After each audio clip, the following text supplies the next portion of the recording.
And we are back. This time we are looking at the Blender file that you have received, and we're having an overview of the modular assets that are used to create our track.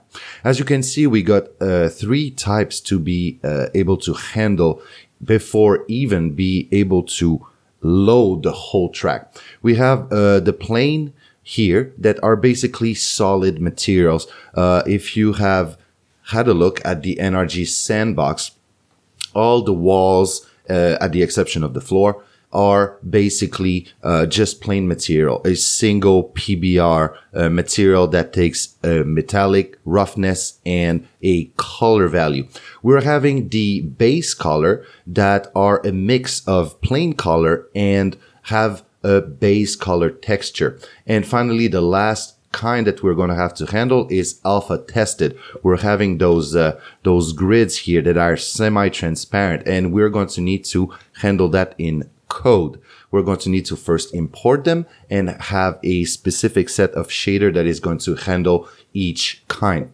So if we get started with the plane, we're going to select everything in Blender, and we're going to go on File, Export, and we'll use the Kaleda pipeline. Depending on the version that you're having, you might have also access to a GLTF pipeline, but just to keep things consistent and ensure that you can recreate the MicroKart regardless of the version that you're having, we're going to use the Kaleda pipeline for now. So I'm clicking the Kaleda exporter, and I'm going to click on Selection Only and triangulate and apply viewport modifier, and I'm going to export that into microkart.dae. I will have a first export here.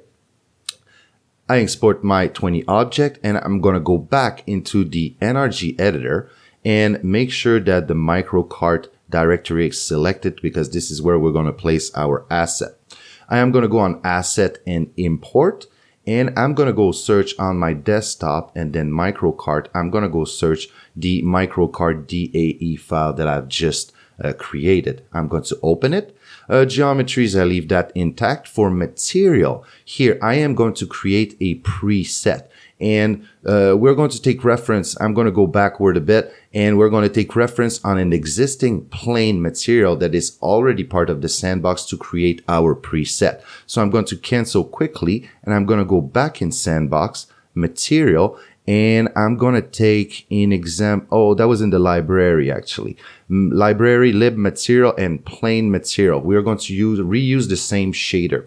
So what we're having here in the first sampler, first sampler slot, we're having our irradiance cube map. Second one, take the radiance cube map. And the last one, take the shadow map. And this is what we're going to reproduce. So back in my MicroKart directory with my library selected, asset and import, DAE, open up. In material, I'm going to go on material preset, and I'm going to create a new preset that I'm going to call plane.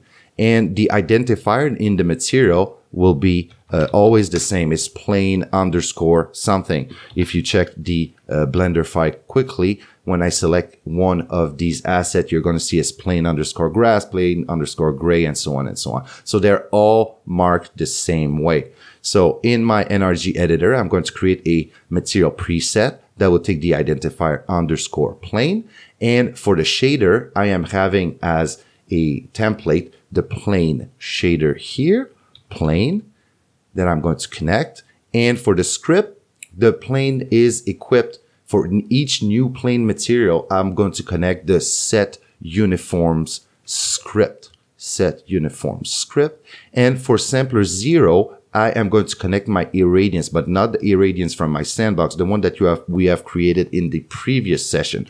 So I'm going to hold Shift, cube map, and I'm going to go search my MicroKart environment irradiance. And for sampler 1, same thing. I'm going to go search my radiance this time and click once to have access to texture. And I'm going to go search my shadow map here. And I will be ready to import. So animation, I do not want to import any animation, no skeleton as well. Visual scene, I am going to place them on right depth for my shadow and geometry for drawing the plane color.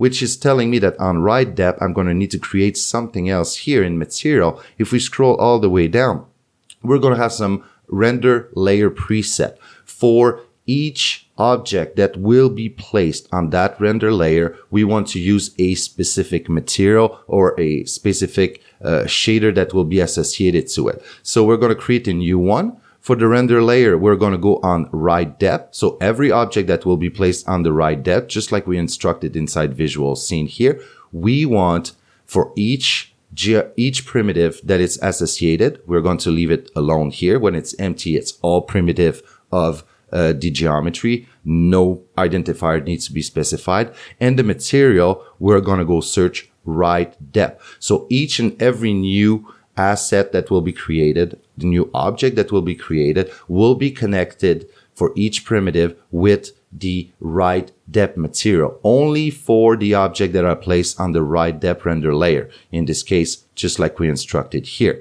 So as I click import, we are going to, if I switch back to edit my geometry layer here, and we go from the top view, we see that now I got all my objects that are imported. There's only one thing that is off. The coloring didn't follow. And this is because we're using the DAE, the Kaleida pipeline. Kaleida file does not contain roughness or metallic values. So we're going to remedy to that situation in a minute. And by showing you this, I'm also going to give you a very good idea how you can connect external script and external task to your project.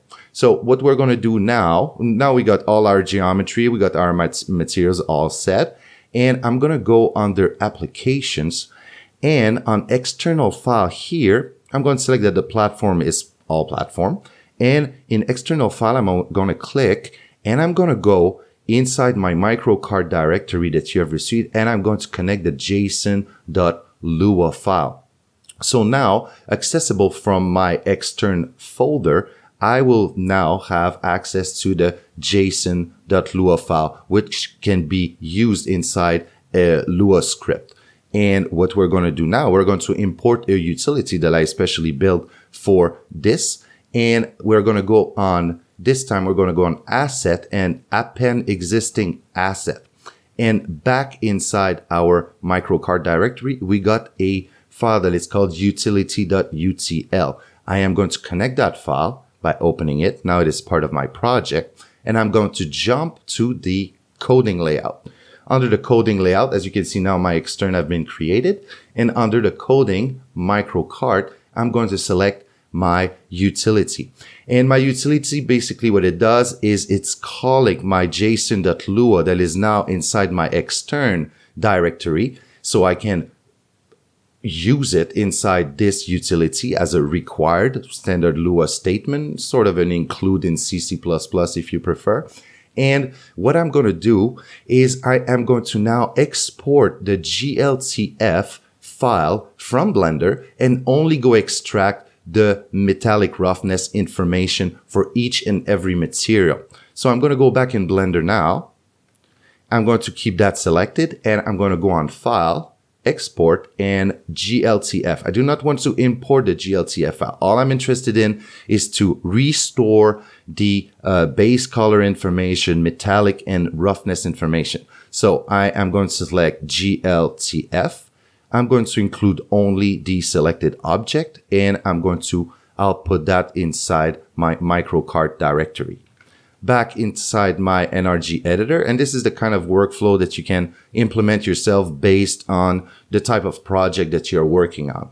So I am now going to run the utility, which present me a little customized GUI that I created, and it asks you to select a GLTF file. So I'm going to select this, and I am going to now, under my MicroKart directory, select the GLTF file that I've created. And as I click open, automatically it goes analyze which type of material was contained in that GLTF file. And now if we go back to our default, we are going to see that we start having color, the good coloring, the good base color that have been applied for each and every material, and as well as the, if I select one, quick, go for automatic and under user variable. And I'm also going to have the appropriate color and roughness and metallic value that have been applied on each and every one of them.